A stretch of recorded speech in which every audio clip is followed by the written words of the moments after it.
여러분 반갑고 감사합니다. 은혜의 시간이 되길 바랍니다.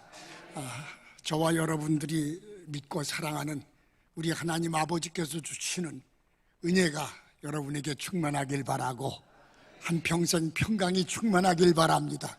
특별히 70세 넘는 부모님들에게 그 은혜가 충만하길 바라고 오늘 이 자리에 참여한 우리 자녀들에게도 하나님께서 주시는 은혜가 충만하길 바랍니다. 5월 무슨 달입니까? 가정의 달. 오늘 감사라는 말이 굉장히 많이 나온 것 같아요. 그러죠? 네, 오늘 5월 가정의 달입니다. 5일날이 어린이날이고 지나간 8일이 어버이줄이고 앞으로 근심해야 할 일이 한 개 더 남은 것 같아요. 네? 무슨 날이죠? 어이구, 가정의 달하고 스승의 달하고는 소용이 없는 거예요. 부처님 오신 날도 있긴 있어. 그 우리하고는 상관이 없는 거예요. 가정의 달하고 관계 있는 거. 네? 맞아요. 다음 주일인가가 부부의 날이요. 나는 그날만 보면 걱정이 돼. 이것도 어떻게 해야 되나. 그리고 그냥 어린이날도 걱정이 안 되고 어버이날도 걱정이 안 되는데 그걸 뒤다 보니까 벌써 어제부터 골이 띵. 야, 이거 잘 넘어갈 건가? 잘 넘어갈 건가? 걱정이 돼요. 부부의 날이 돌아오고 있습니다. 김웅수 장로님 기억하시나? 김병문 장로님 기억하시나? 이거 아주 중요해. 네, 가정의 달, 가정이 행복해야 하는 달입니다. 감사해야 하는 달입니다. 그러나 진정 행복한 가정은 그리 많지 않고 또 가정 때문에, 가족 때문에 감사하는 가정도 그리 많지 않습니다. 오늘 우리 감사라는 말 많이 나왔어요. 또 김정현 장로님에서부터 여러 가지 노인들 접대해 주셔서 감사하고 또 형규 또 리에 외우려고 그랬는데 리에 내가 잘 알지. 어려서부터 사랑한다. 저렇게 잘 자랐네. 앞으로 잘 자라는 앞에 있는 박형규 권사님 같이 잘 자라라. 그리고 교회에서 좋은 교사 되기를 부탁을 한다. 다른 학생들도 오늘 같이 예배 드리는데 참 잘한 것 같아요. 오늘 아주 준비를 잘 하셨습니다.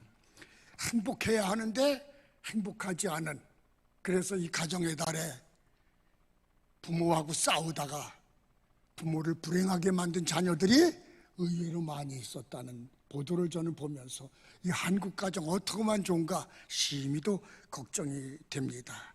우리는 이 시간 정말 가정 때문에, 자녀 때문에, 부모님 때문에 감사하는 나와 여러분이 되길 바랍니다. 한번 진심으로 가슴에다가 손을 대고 자녀 생각합니다. 이런 자녀 주셔서 감사합니다 그러는 분은 한번 저하고 또 같이 감사합니다 한번 진지하게 하겠습니다. 이런 자녀 주셔서 네, 진지합니까? 진실입니까? 네, 이런 부모님 주셔서 감사합니다. 이런 부모님 주셨던 하나님 감사합니다. 네, 이런 가정 주셔서 감사합니다. 특별히 제가 아주 감사하는 거, 오늘 말씀의 주제는 내가 그리스도인 됐다는 거, 하나님의 자녀 됐다는 거, 작전동교회 성도로 산다는 거, 이게 제일 감사한 일이에요. 그래서 저는 목사님으로부터 오늘 설교 부탁받고 이렇게 준비하는데 그냥 지난 주간까지 한 달 동안 고민이요. 이거 설교 부탁받으면 찬양할 때도 그래야지. 네, 아주 한 달 동안 고민을 하면서 했는데 정말 내가 이 주일에 하나님께 감사한 일이 뭔가, 그리고 생각을 했어요. 사실 여기 올 때마다 그저 우리 집사람하고 나하고 같이 공동으로 감사한 일 언제나 헌금합니다. 그렇죠? 감사헌금, 주일헌금 말고 감사헌금 합니다. 그런데 나도 모르게 지난 금요일 날 이 말씀 준비하면서 기도하고 있는데 너는 정말 뭐가 감사하냐? 그런 질문이 저에게 하나님으로부터 온 거예요. 하나님 이래서 감사합니다. 이번에 영국에 아들이 오라고 그래서 갔다가 잘 와서 감사합니다. 이런 생각이 들게 되어서 나도 모르게 집이사람 모르게 헌금을 좀 해야겠다, 그런 생각을 가졌어요. 사실 은퇴하고 나니까 이거 2-3만 원 쓰기도 만만치가 않아. 여러분, 제 수입이 뭐 있겠나 생각을 해봐요. 얼마나 만만치가 않은지 다달이 많이 났어요. 전기세, 뭐 기름값이 겨울에 2-30만 원 들어가. 그 남는 거이 없는데, 집이사람한테 저는 아주 처음 결혼할 때부터 용돈을 받아서 쓰지, 모든 용돈을 받아서 쓰지 내 주머니에 있지 않습니다. 이번 달에도 용돈을 좀 저 사람이 준 걸 잘 간직하고 있는데 감사헌금을 좀 해야겠다. 5만 원 드려야 하나? 하나님, 얼마가 적정할까요? 하나님께서 9만 원보다 조금 더 드려라 그러시더라고. 그래서 제 이름으로 오늘 감사헌금 봉투 준비해가지고 와서 드리니까 이 예배가 얼마나 은혜가 되는지, 맨입으로 감사합니다 하나님 그릴 뻔했는데 얼마나 감사한지, 여러분들이 나와서 말씀하는 거 이렇게 들으면서 정말 감사하다 하는 생각을 가졌습니다. 여러분, 정말 뜻있게 기도하면서 부모님 때문에, 자녀 때문에, 가족 때문에 정말 눈물에 젖은 헌금을 드리면서 감사해 본 적이 있습니까? 이게 굉장히 조용하네. 5월 가정의 달인데, 그러죠? 네, 굉장히 조용한 것도 신기한 거예요. 네, 얼마나 감사한지. 지금은 말세인 것 같아요. 특히 저는 영국 20일 동안 여행하면서 돌아오면서, 그리고 네덜란드에도 잠깐 이렇게 내려서 한 6시간 반 정도 이렇게 있으면서 유심히 그 사람들, 유럽 사람들을 보고 있게 되었습니다. 특별히 우리 대한민국하고 사는 거에 아주 다르구나. 우리 대한민국은 말세다. 말세 중에서도 말세를 사는 거가, 특별히 불행한 가정들은 말세예요, 아니에요? 오늘도 말세적인 가정들이 너무 많은 것을 저는 알고 있습니다. 사도 바울은 디모데후서 3장 1절 5절에서 지금이 말세다 그렇게 말했어요. 말세에는 이런 현상이 나타나는데 자기를 사랑하고, 그 다음에 뭘 사랑해요? 뭘 사랑해요? 돈, 재물만 사랑하고. 이런 김남국이 얘기 나오죠? 네, 그 애만 그런 거 아니에요. 우리 아들하고 보다 나이가 적은 것 같아. 그 애만 그런 거예요? 아니에요. 돈, 한국 사람이 제일 좋아하는 게 뭐다? 네, 어버이 주일에도 돈보다 좋은 거 없다고 그러죠, 부모님이. 네? 돈을 사랑하고, 그리고 하나님을 거역하고, 부모를 거역하고, 쾌락을 좋아하는 세대, 이게 말세라고 그랬는데, 딱 한국의 상황이, 한국의 가정의 모습이 이 말세적인 모습하고 비슷한 것을 저는 확인할 수가 있었습니다. 지난 4월 1일부터 19일까지 한 20일 동안 영국을 여행하고 돌아왔습니다. 여러분들이 많이 기도해 주셔서 살아온 걸 감사합니다. 아주 혼날 뻔했어요. 어떤 분이 아까 권사님이 목사님 20일 동안 영국 여행 너무 짧죠? 그랬는데 아니, 너무 길었어. 아주 혼날 뻔했어. 그런 얘기를 했습니다.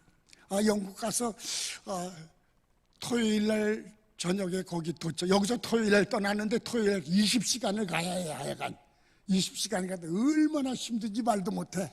비행기 13시간 타고 또 2시간 반 타고, 그러니까 얼마나 힘든지. 그 다음 날이 주일날인데, 주일날 아침에 아들이 아버지, 우리는 오전에는 영국교회 가서 예배드리고 오후 2시 반엔 한인교회 가서 예배드려요. 그래 영국교회 예배드리러 가시죠. 근데 정신이 안 드는 거예요. 일어났는지 엎져 있는지 깼는지 자는 건지 알 수가 없는데, 야, 뭐 지금 새벽부터 또 교회를, 영국 교회를 가냐? 못 가겠다. 그러니까, 그럼 우리 다 못 가는데. 그리고 오후 2시 반 예배 가서 가까스로 예배를 드리면서 영국 여행이 시작이 됐습니다. 첫째 날 가서 그 에버딩이라는 데 가서 여행을 하는데 아주 많이 시험에 들었어요. 나도 모르게 한국 사람들이 빠르잖아요. 영국 사람은 왜 그렇게 느린지. 난 더 빠르잖아. 그래가지고 그 에버딘 성 구경하고 내려오는데 아들이, 아버지 지금 우리는 저기 그 종교개혁한 사람네 집에 저기 저 집에 가는 거예요. 갑니다. 그래가지고 나도 모르게 그냥 급하게 여행하고 싶은 생각에 거기를 앞서서 갔어요. 조금 있다 아들이 쫓아오더니, 아버지 지금 뭐 하시는 거냐고. 우리 모두의 가장이지 않냐고. 우리가 잘 가는지. 이 손자들 데리고 왔는데 큰 손자 작은 손자 요 10살도 안 된 애가 잘 가는지 뒤에서 잘 보살피면서 따라오시고 그리고 가셔야지. 이거 지금 영국에 와가지고 사람들은 이렇게 빽빽한데 사람이 아주 빽빽했어요. 에? 당신 잊어버리면 어떡해? 에? 여기서 할아버지가 정신 차리라고. 이게 아버지 너무 빨리 가지 마세요. 좀 이리면 얼마나 좋아. 눈을 동그랗게 뜨고 정신 차리시라고. 혼을 내는데 맞박에서 땀이 줄줄 흘리고 얼마나 분한 생각이 힘이는지. 야, 이 며느리도 있는데 여기서 지금 내가 이 개 혼을 놔야 하나.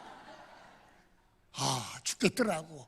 그 조금 있다 또 나도 모르게 한국에선 저거 봐라 저기가 어디야 그러잖아요. 그런데 또 아들이, 아버지 손가락. 이거 뭔지도 모르고 왜 그래. 이거 이렇게 하시라고. 빨리 저 사람들이 우리 아주 나쁜 사람으로 욕하는 걸로 안다고. 나도 모르게 또 이리고. 그러니까 손가락 아버지. 그 다음에 하준이가 나도 모르게 또 저기가 어디냐 그러니까 할아버지 손가락. 아이고, 이거 영국에서 욕이래. 그 다음에는 이렇게 해야 할 건지 이렇게 해야 할 건지 알 수가. 저기가 어디냐. 여러분도 이제 이렇게 오지 마. 영국에서 이렇게만 보다. 영국뿐만 아니라 미국도 그런가요? 이게 엄청난 욕이래. 그래가지고 끝날 때까지 손가락. 우리 집 사람이 그래서 이렇게 하고 다녔어. 할머니. 그리고 나니까 그날 저녁에 돌아와서 그런 생각, 3일 만에 그런 생각 들어. 야, 가야겠다. 더 있다간 저 새끼하고 싸우겠다. 내가 우리 집사람한테 아무래도 가야 할 것 같아 성질 나가지고, 야, 이거 싸울 수도 없고 어떡하면 좋지. 그 마음을 진정시키기 위해서. 내가 원래 아들한테 소리 지르는 사람이거든요. 그 마음을 진정시키기 위해서 저녁에 나도 모르게 가야 하나 더 있어야 하나 어떻게 하면 좋은지. 이거 왜 영국 와서 내가 이 개고생을 하나. 힘이 힘들었어요. 그런데 그러면서도 또 따라가야지 어떻게. 그냥 여행하는데 거리를 보고 또 식당도 보고 또 빈 교회도 보면서 다니는데 눈에 들어오는 것이 어린이들이 많다. 그리고 젊은 부부들이 가족과 함께 다 다닌다. 이게 아주 틀렸어요. 그리고 더구나 흑인들이 많고 동양인도 많이 있는데 영국이 참 다민족 국가더라고요. 교회도 갔는데 3분의 1 정도는 외국인인 것 같아요. 아프리카, 인도 사람들이 또 의외로 한국 사람은 보기 힘들어. 인도 사람들이 그렇게 또 많이 와 살고 또 중동 사람들도 많이 있는 걸 볼 수가 있었습니다. 그래서 그들을 보면서 생각한 거 있어요. 야, 여기는 전부 젊은이가 많고 애들이 많고 가족 중심으로 움직이는구나. 하는 것을 느낄 수가 있었습니다. 가족이 행복한 나라, 그 영국이다 하는 걸 저는 느끼고 돌아왔습니다. 그래서 이번에도 2박 3일 고생을 하면서도 할아버지, 할머니, 아들, 며느리, 그리고 손자들하고 하여간 좋든 싫든 20일 동안을 같이 먹고 자고 다니다 보니까 미운정, 고운정 다 들고 감사하면서 돌아오게 되었어요. 그런데 우리 한국을 생각하면서 우리 한국은 참 가정 중심의 그 나라가 아닌데 하는 그런 생각을 했어요. 얼마 전에 저는 글을 읽었습니다. 유엔에서 2023년 그 각 나라의 행복 지수 보고서를 만들었어요. 2023년 바로 금년 걸 벌써 만들었어요. 세계에 137개의 국가가 있어요. 근데 우리 한국은 얼마나 행복한 나라일까 하는 거예요. 우리 한국이 영국 가보니까 정말 살기 좋은 나라예요. 이 환경은 살기가 좋아. 간 데마다 병원 많지, 간 데마다 식당 많지, 간 데마다 교회 많지, 네? 그냥 또 간 데마다 상점이 엄청나게 많아. 우리 한국은 또 화장실이 많어. 영국은 뭐가 없어요? 화장실이 없어. 그냥 집에서 다 보고 집에 들어가서 건데, 화장실 가려고만 카페 가서 비싼 커피를 2잔은 먹고 화장실에 들어갔다 나와야 해. 언제든지 그랬어요. 공짜로 본 데는 없었던 것 같아요. 야, 참 불편하다 사는 거예요. 그랬는데 우리나라가 어느새 그렇게 됐는지 모르지만 잘 살기는 1인당 개인 소득을 따라서 세계에서 잘 살기는 몇 번째라고 그래요? 10번째는 벌써 지나가서 몇째라고 그래요? 네, 6위 안에 든다고 그렇게 얘기를 해요. 일본을 앞설 것 같다는 그런 얘기를 우리는 듣고 있습니다. 이게 현실감은 안 나는데, 그렇게 경제적으로는 잘 사는데 행복하지 않은 건 57위요. 저 방글라데시만도 못해. 우리나라 행복지수가 얼마나 불행한지 몰라. 그 불행의 특별히 요소가 어디예요? 가정이에요.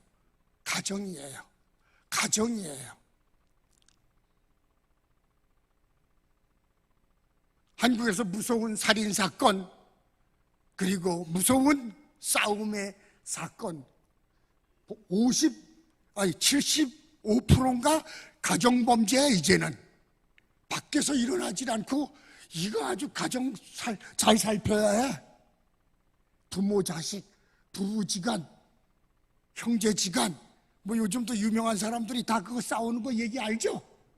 예? 이게 한국의 현상이에요. 그런 면에서 한국 가정은 행복하지 않는데 왜 행복하지 않은가? 한국은 이 삶의 가치를 어디다가 두느냐 하는 것이 그 차이점이었다는 거예요. 삶의 가치 한국 사람들 어디다가 두냐? 제1위가 돈이에요. 부모, 형제, 자녀 할 것 없이 공부를 하든 뭘 하든 돈, 이것이 우리들의 행복의 가치라는 거예요. 부유한 삶, 그 다음에 권력을 좀 가진 거, 좀 괜찮은 직업 갖는 것이 이게 삶의 우선순위라는 거예요. 근데 영국과 잘 사는 그 행복한 영국과 유럽의 나라들은 잘 기억하셔야 해요. 행복의 가치를 어디다가 둘까요? 가족 안전한 것이 최고의 행복의 가치라는 거예요. 부하냐 가난하냐 출세했냐 안 했냐 따지지 않고 가족 자체, 있는 그 자체, 이 가족을 잘 보존하고 행복하게 살아가는 것이 제일 중요한 가치라는 거예요. 물질의 가치도 좀 더 공부 잘하고 좋은 직장 갖는 것도 아닌, 물론 그 가정을 위해서 돈도 필요하고 가정을 위해서 직분도 필요할지 모르지만 인간 자체, for the people, 이것이 가치라는 거예요. 사랑하는 성도 여러분, 이 가정의 달 5월, 저는 오늘 성경 말씀을 준비하면서 이 불행해진 가정 속에서 또 교회 속에서 부모를 공경하라고 하는 말씀을 준비하려고 하는데 너무 식상한 말이에요. 그러죠? 들으나 안 들으나 다 잘 아는 얘기예요. 그래서 우리는 왜 하나님 아버지를 공경하는가? 왜 육신의 부모님을 공경해야 하는가? 왜 우리는 하나님 아버지 공경해야 해요? 오늘도 우리 예배드리는 사람 중에 진정 하나님 아버지를 사랑하고 공경하고 존경해서 혼신을 다해 예배드리는 사람이 있을 거예요. 그러나 대강 그저 어정쩡하게 공경인지 하나님 존경인지 경외인지 모르게 예배드리는 분들도 많이 계실 거예요. 왜 우리는 하나님 아버지 사랑하고 그를 공경합니까? 신령과 진정으로 예배합니까? 하나님 아버지는 우리에게 태어나서부터 지금까지 은혜를 베푸시는 분, 자비하신 분, 사랑하시는 분, 긍휼하시는 분, 탕자의 비유에서 뭐냐 조건 없이 묻지도 따지지 않고 오늘도 우리를 영접해 주시는 하나님 아버지. 우리는 그가 우리를 창조한 걸 믿습니다. 우리 아버지시라는 거예요. 부모가 낳긴 낳지만 하나님 아버지가 우리를 창조해 주신 건 믿으시면 확실하게 믿어야 합니다. 그래서 우리는 하나님을 아버지라 부르는 거예요. 그분은 우리 일평생 정말 한국이라는 나라가 살기가 얼마나 어려워요. 까딱하단 북한같이 될 수밖에 없는 우리들이에요.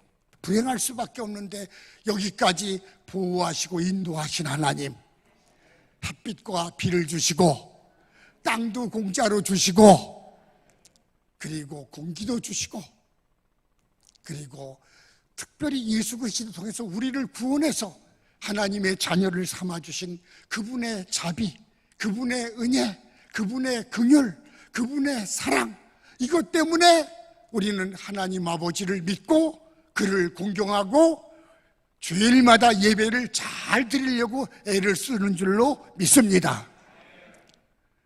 그렇다면 왜 아버지 어머니를 우리는 오늘 말씀처럼 순종해야 합니까? 공경해야 합니까? 효도해야 합니까? 아버지 어머니는 우리 어버이 노래 있잖아요. 낳으시고 기르신 은혜의 글입니다. 은혜. 정말 부모는 값없이 자녀를 위해서 사랑하고 조건 없이 모든 것을 주고 무엇도 기대하지 말아야 해요. 기대하지 말아야 한다. 무슨 말인지 이해가 되시나요? 동물들은 나서 키울 때 혼신을 다해서 보호합니다. 그러나 어느 정도 또 커진 다음엔 우리 같으면 계속 드리고 있으면서 야 이 새끼야 왜 넌 내한테 잘 못해? 딸로 뭐 하는 거야? 잔소리가 많아. 근데 동물은 어떻게 해요? 독립시켜. 그리고 노인된 동물 새들은 혼자 살다가 혼자 조용하게 자연사해요. 얼마나 아름다워. 그래서 자연은 아름다운데 인간 세상은 아름답지가 않은 거예요. 우리 부모님들은 정말 자녀를 위해서, 저는 오늘 부모님께 잘하자는 말씀 드리는 게 아니고 존경받는 부모의 삶을 살자. 못 산 사람들은 회개 많이 하셔야 돼. 뭐 가타부타 말하실 거 없이 많이 회개해야 해.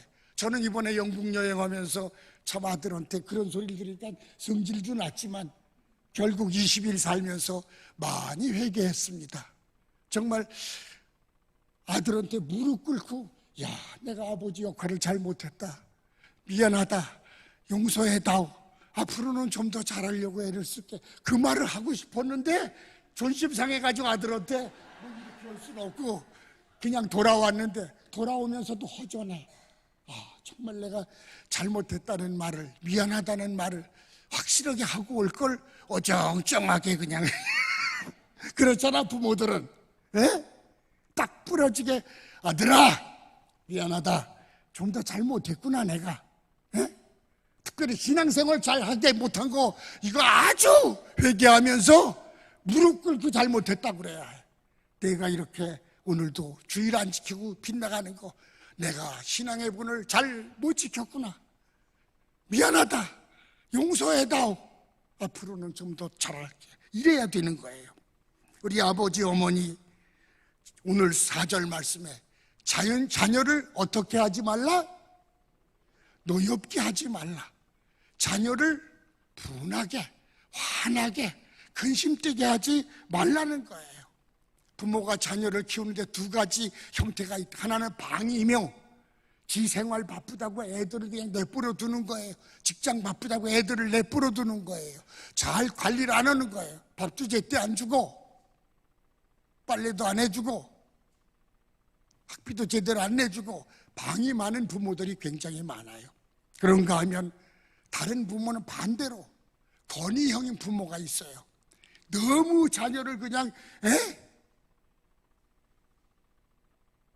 빨리 키워가지고 시장에다 출하하려고는 돼지 키우는 것식으로 다 그냥 우리 안에다 가둬가지고 잔소리가 많아, 규제가 많아, 요구가 많아. 우리도 모르게 우리도 권위형으로 자녀를 키워오면서 마치 나는 영국에 가서 슬픈 얘기를 하나 들었어요. 아빠, 영국에서 제일 좋은 스테이크가 어떤 고기인지 알아? 아주 양이 많더라고. 거기는 목장이 많아서. 글쎄 뭐 그냥 다 큰 양들 잡아서 스테이크 하는 거 아니야? 그런데 그렇지 않대요. 제일 어린 양, 제일 어린 양 고기가 부드럽고 영양분이 제일 많아서 좋은 스테이크는, 좋은 구워 먹는 고기는 저 늙은 양 아니래요. 비싸지가 않대 그거는. 그래서 어느 날 목장을 지나가다가 조그만 양들을 보니까 얼마나 불쌍한지, 야 저것도 조금 있다 죽겠구나, 참 불쌍하다, 그런 생각이 나도 모르게 들어서 스스로 살다가 죽는 양은 참 행복한 양이다, 그런 생각을 했어요. 올해는 자녀를 키우면서도 기대가 많아요. 뭔지 모르게 일본에서 사육이라는 말이 있어요. 자녀를 사육한다는 무서운 말이에요. 이거는 우리도 모르게 그렇게 자녀를 키우지 않았나 저는 회개합니다. 그런 의미에서 나는 아들에게 너무 엄격하지 않았나, 그런 것들을 이번에 많이 회개하고 돌아왔습니다. 오늘 성경은 아비들아 너희 자녀를 노엽게 하지 말고 오직 주의 교훈과 훈계로 양육하라 그랬어요. 교훈이라는 말은 교육이라는 말입니다. 부모로서의 이제 좋은 책임은 교훈인 것 같아요. 먹이는 거 그리 중요하지 않습니다. 집도 그리 중요하지 않습니다. 교훈하는 부모가 되길 주님의 이름으로 축원합니다. 교훈하는 부모가 되고 자녀는 교훈받는 자녀가 되어야 해요. 근데 이 앞에 있는 교훈이라는 말은 교육인데, 심신, 몸과 마음을 발달시키기 위해서 그 행위를 훈련하는 거, 자녀의 행위를 훈련하는 것을 교훈이라고 합니다. 행위를 훈련하는 거. 근데 이 행위 훈련은 말로 되는 것이 아니고 부모가 뭐 하는 거예요? 본을 보이는 거예요. 부모가 본을 보여 따라오게 하는 거예요. 우리 웃기는 소리로 개, 이 바닷가에 있는 개 있잖아요. 개 부모가 개 새끼한테 걸어 뛰어가 그러니까 개가 어떻게 갔어요? 옆으로 이리고 가. 근데 개 부모가 하는 소리가 야 이 자식아, 그건 옆으로 가는 거지 앞으로 가라니까. 나 모양 앞으로 가. 이렇게 가르쳤다는 거예요. 이 개가 옆으로 가는 이유는 무슨 이유예요? 부모가 옆으로 가기 때문에 앞으로 간다고 생각하면서도 옆으로 가는 거예요. 콩 심은 데 콩 나고 팥 심은 데 팥 나고 심은 대로 거둔다고 성경은 우리에게 말씀을 해주시는데, 자녀 유전이 아니고 이 교육. 우리는 자녀의 신앙생활을 위해서 본을 보이면서 신앙생활했나? 이것 좀 돌아봐야 해요. 이 교훈이라는 말은 본을 보여서 뒤에서 아들, 딸, 손자가 따라오게 하는 거. 할렐루야! 할렐루야! 이제는 이거 잊지 마십시다. 오늘부터 가서 한번 본을 보여보십시다. 본을 보여보십시다. 그래야 부모예요. 이 부모에게 해주신 말씀에 자녀를 노엽게 하지 말고 교훈하라. 그 다음 말씀이 뭐예요? 훈계하라. 이 말씀은 여전히 교육인데 이 말씀은 입으로 교육하라는 거예요. 입으로 자녀를 잘 가리키는데 하나님 말씀으로 자녀를 이렇게 살아야 한다, 저렇게 살아야 한다, 교훈하라, 교육하라는 거예요. 근데 우리는 교훈은 하지 않고 입으로 명령만 하는 삶을 살았던 것을 우리는 회개해야 할 줄로 믿습니다. 그런데 자녀가 부모에게 잘하는 것도 주 안에서 잘하라 그랬어요. 그리고 부모가 자녀에게 잘하는 것도 주의 교훈과 훈계로 주 안에서 교훈하고 주 안에서 훈계하라 그랬습니다. 이 주안이라는 말 아주 중요한 것입니다. 예수 그리스도 안에서 성경 말씀 안에서 자녀를 교훈하고 훈계하라는 것입니다. 그리고 자녀는 주 안에서 예수님 안에서 성경이 가르치는 안에서 부모를 순종하고 공경하라는 것입니다. 여러분, 오늘 저는 우리 모두가 회개해야 할 일이 있습니다. 주 안에서 이 성경 안에서 예수님 안에서 믿음 안에서 부모를 순종하고 공경하지 못한 것, 또 주 안에서 자녀를 훈계하고 교육시키지 못한 것, 교훈하지 못한 것, 아예 오늘도 세상에서 놀고 있는, 죄송합니다, 오늘 어버이 주일에 이런 말 해서는 안 되는데 우리 아들, 딸 있습니까? 세상에서 놀고 있는 손자 있습니까? 이건 아주 심각한 일이에요. 아주 불행한 일이에요. 우리는 주 밖에서의 효도를 기대하지 말아야 합니다. 우리는 주 밖에서의 자녀가 잘 되는 것을 자랑하지도 기뻐하지도 부러워하지도 말아야 합니다. 우리는 사나 죽으나 주 안에서, 사나 죽으나 주 안에서, 사나 죽으나 주 안에서. 나는 나의 어머니 하나 자랑하는 거 있습니다.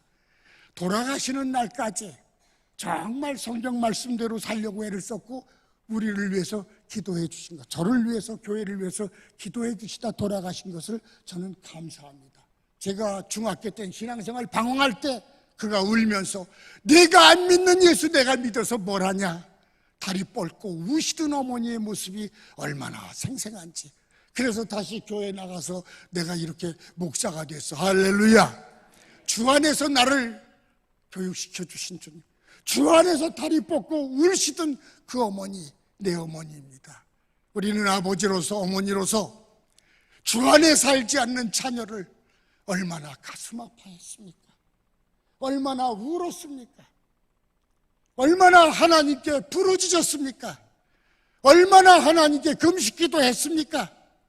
얼마나 하나님께 철야기도 했습니까?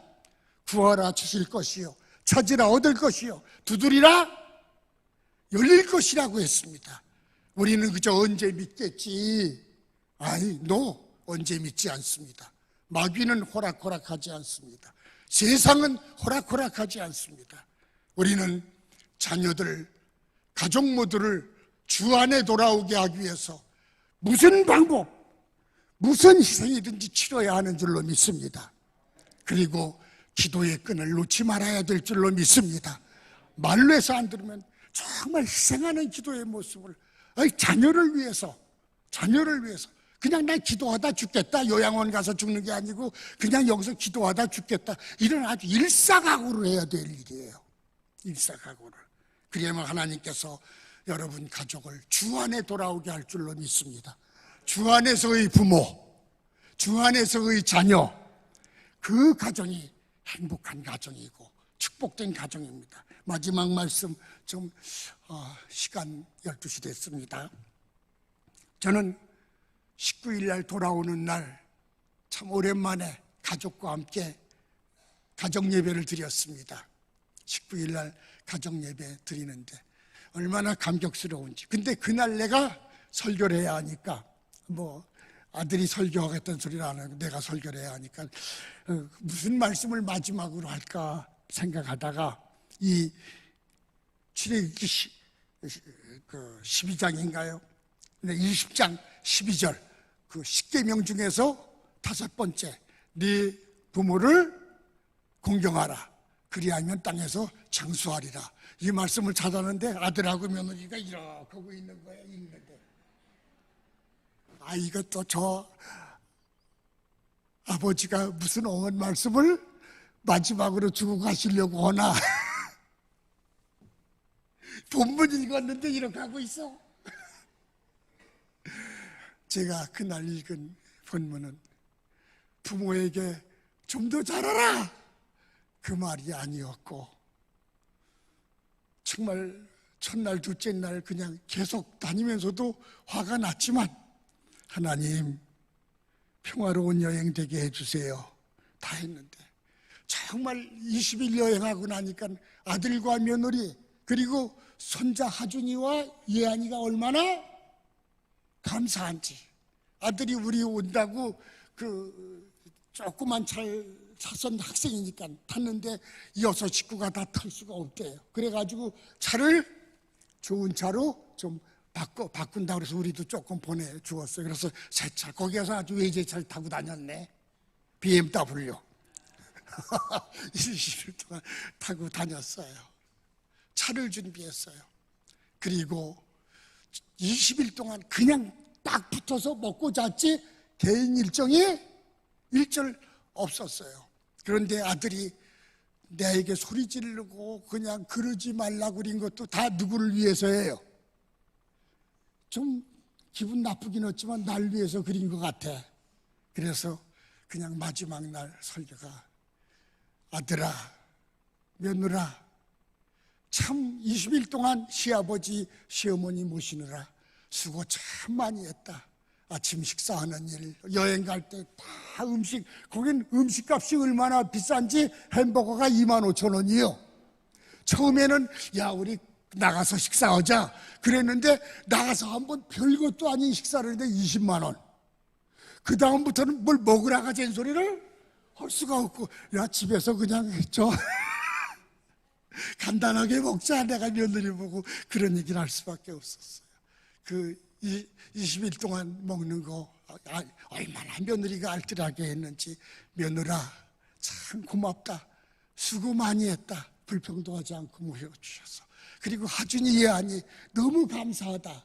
할아버지 할머니 온다고 여행 일정도 걔들이 짜고 그냥 잘못하는 걸 해줬는데 하준이한테 고마운 거가 어느 날 아버지한테 그날도 혼 많이 나고 내가 돌아와서 저녁에 기분이 나빠가지고 있는데 걔가 온 거예요. 자리로 오더니 뜬금없는 말을 하는 거야. 할아버지, 아빠 말 좀 잘 들으세요. 할아버지가 자꾸만 혼나니까 내가 가슴이 아프잖아요. 내는 말 좀 잘 들어요, 할아버지. 얼마나 놀라운지, 얼마나 감사한지. 야, 이 조그만 애가 아버지한테 혼나는 날 보면서 마음이 아팠나 봐요. 할아버지. 근데 거꾸로 내가 걔한테도 야, 이 자식아, 너도 좀 아빠한테 잘해. 네가 아빠한테 그냥 혼나는 거 보니까 할아버지가 가슴이 미어지는 것 같아. 할아버지 가도 네가 좀 아빠 말 잘 듣고 혼나지 마라. 그리고 네가 아빠한테 혼나고 이거 쭉 빠져서 그냥 오전을 사는 걸 보니까 아주 못 살겠다 내가. 왜 그래? 아빠, 할아버지나 잘 오세요. 나는 그냥 잘 풀어줘요. 날마다 그래요, 우리는. 이러고 왔습니다. 내가 결론적으로 아들아, 며느라, 주 안에서 우리를 부모로 알고 이렇게 20일 동안 공경해 주어서 너무 감사하다. 우리가 떠난 후에 하나님 말씀대로 너희들이 땅에서 잘 되고 장수할 것이다. 아주 이해하니 할아버지 할머니 20일 동안 잘 도와줬다. 할아버지 할머니가 떠난 후 너희들이 땅에서 공부도 잘하고 좋은 사회성도 가지고 그리고 건강하고 100살까지 장수할 거야. 그 설교를 해주니까 얘들이 그때야 눈이 둥그래가지고 우리 아버지도 저런 설교를 하시네. 너무 감사하다고 그러면서 마지막에 그런 얘기를, 아버지 성질도 보통이 아닌데 20일 동안 우리 싸우지 않고 잘 하게 돼서 너무 감사하다고. 사랑하는 여러분, 우리 성도님들, 부모님들, 자녀 주 안에서 성질나게 만들지 말고 주의 교양과 훈계로 양육하십시다. 그리하면 그들이 그리지 말라고 해도 박형규 모양 잘할 줄로 믿습니다. 왜 아멘이 시원치가 않은가? 잘할 걸 믿으시죠? 박형규가 그랬어요. 기대하라고 앞으로. 네, 저 감사하시지. 예? 얘가 예수 안 믿고 술이나 먹고 이런 거나 하고 그러면 어떡할 뻔했어. 우리 교회도 어떻게 하든지 우리 자녀들이 주 안에 돌아오도록 힘써 노력하는 우리 교회 되시길 주님의 이름으로 축원하고, 행복한 작전동교회, 행복한 여러분 가정 되길 주님의 이름으로 축원합니다.